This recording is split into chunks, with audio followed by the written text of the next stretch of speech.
बिस्मिल्लाहिर्रहमानिर्रहीम। अस्सलामुअलैकुम। अब्दुल लतीफ़ ख़ान आपकी खिदमत में हाज़िर है। आज की वीडियो कुछ ताख़ीर से आई, कुछ मसरूफ़ियत थी। आज सुबह से लेकर आपके इल्म में होगा बोल्ड टीवी का लाइसेंस का एक मसला चल रहा है, तो आज पूरा दिन मसरूफ़ियत वहीं थी, हाई कोर्ट में थे। बहरहाल वो मामला जो है वो बखूबी निमट गया है। तो आपकी खिदमत में अब ज़हीर केस की कुछ अपडेट लेकर हाज़िर हुआ हूँ। आपके इल्म में होगा कि सिटी कोर्ट में आज ज़हीर की दरख्वास्त ज़मानत और दीगर जो दो दरख्वास्तें ज़हीर की जानिब से दायर की गई थी, उन पर आज एक तवील समाअत हुई।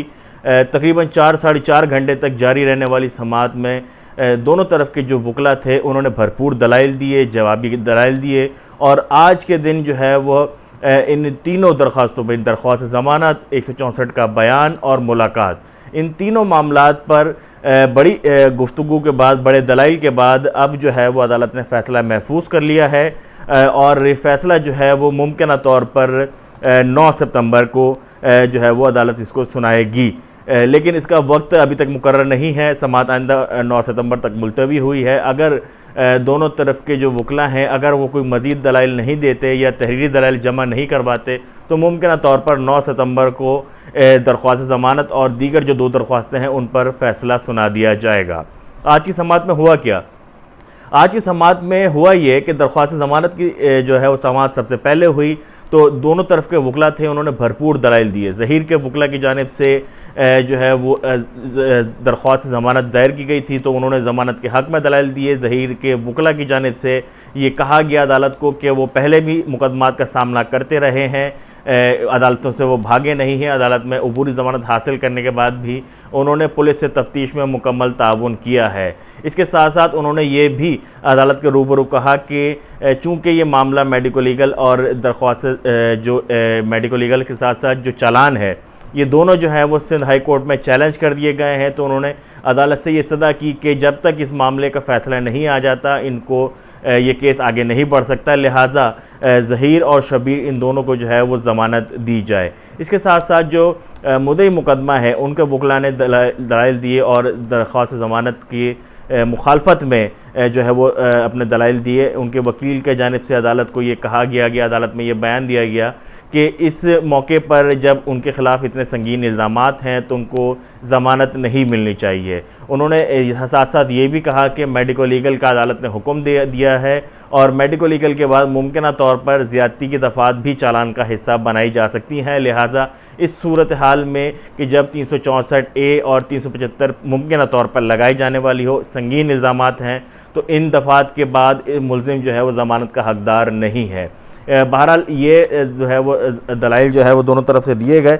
जो 164 का एक बयान और मुलाकात वाली जो दरख्वास्तें थी उन पर बात करते हैं, क्योंकि इन दो दरख्वास्तों पर अब तक खासा वक्त हो गया, इन पर कोई समाअत नहीं हो सकी। ये दोनों दरख्वास्तें जो है ये पेंडिंग थी, तो बिलाखिर इनकी बारी आई और आज जो ज़मानत के बाद का मामला था, यानी 164 का बयान, मुबैना मुग़विया के 164 का बयान और जो मुलाकात करनी है ज़हीर और उनकी अहलिया के दरमियान मुलाकात की दरख्वास्त जो दायर की है, इन पर समाअत हुई। जो ज़हीर के वकला हैं उन्होंने जो अपना प्रीवियस एक वर्जन था, स्टेटमेंट था, वो उन्होंने बरकरार रखा। उन्होंने अदालत को कहा कि चूँकि ये एक तवील वक्फ़ा दरमियान में आ गया है, मुद्दई मुकदमा भी जो है वो इंतहाई संगीन इल्ज़ामात लगा रहे हैं, जिसमें जो है वो ज़्यादती के भी दफ़ात भी हैं। मुकदमे में ज़्यादती के दफ़ात तो खैर फ़िलवक्त अभी नहीं है, लेकिन इल्ज़ामात उनकी मुद्दई मुकदमा की जानिब से यही हैं। लेकिन इसके साथ साथ 364A यानी कम उम्र बच्चे के अगवा और एंटी ह्यूमन ट्रैफिकिंग और Sindh child marriage restrain act समेत दीगर दफ़ात भी जो है वो मुकदमे का हिस्सा हैं। तो ऐसी इस सूरत हाल में जो मुबैना मुग़विया है उसका बयान रिकॉर्ड करना सबसे ज़्यादा ज़रूरी है। उन्होंने अदालत में ये भी अपना मौक़िफ़ पेश किया कि चूँकि मुद्दई मुकदमा जो है वो ये समझते हैं कि जब मुबैना मुग़विया का जो स्टेटमेंट मुख्तलिफ़ अदालती फ़ोरम्स पर आया, उस वक्त जो है वो दबाव में थी, उन पर जो है वो धमकाया गया और धमका कर अपनी मर्ज़ी से बयान लिया गया। तो इन इल्ज़ामात की हकीकत भी जो है वो इसी सूरत में सामने आ सकती है कि जब एक शेल्टर होम में एक तवील अरसा गुजारने के बाद, यानी जो ज़हीर और उनके अहल खाना हैं उनके दबाव से निकलने के बाद अगर 1 महीने वक्त गुजर गया है और इस दौरान जो है वो किसी ने उनसे मुलाकात नहीं की, किसी ने उन पर दबाव नहीं डाला तो अब उनका बयान जो है वो फ्री विल पर होगा, बगैर किसी दबाव के होगा, लिहाजा अदालत उनका बयान रिकॉर्ड करने का हुक्म दे।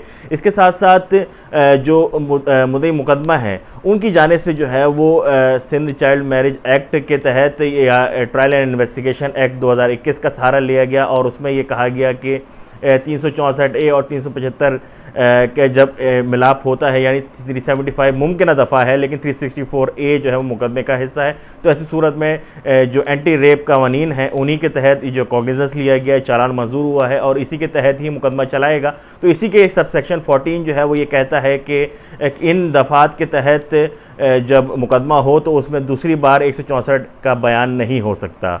एक 164 का बयान जुडिशल मजिस्ट्रेट लाहौर की अदालत में हो चुका है।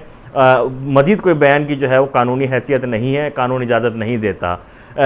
अदालत ने जो है वो दोनों तरफ के जो दलाइल थे वो दलाइल सुनने के बाद फ़ैसला महफूज कर लिया। इसके बाद जो मुलाकात की बारी आई तो मुलाकात पर जो है वो कोई ख़ासी पेशरफ़ तो नहीं हुई, क्योंकि जो मुद्दई मुकदमा है उनकी जानिब से तो मुखालफत की जाती रही, लेकिन इसके बावजूद भी कि ज़हीर की जानिब से मुलाकात के लिए एक दरख्वास्त दायर की गई, लेकिन उनके वालिदैन की जानिब से ताहाल कोई दरख्वास्त अदालत में नहीं दी गई। अदालत से किसी किस्म की इस्तदा उन्होंने मुलाकात की नहीं की, बल्कि साथ साथ उन्होंने जो है वो ज़हीर की दरख्वास्त जो है मुलाकात की उसकी भी भरपूर मुखालफत की।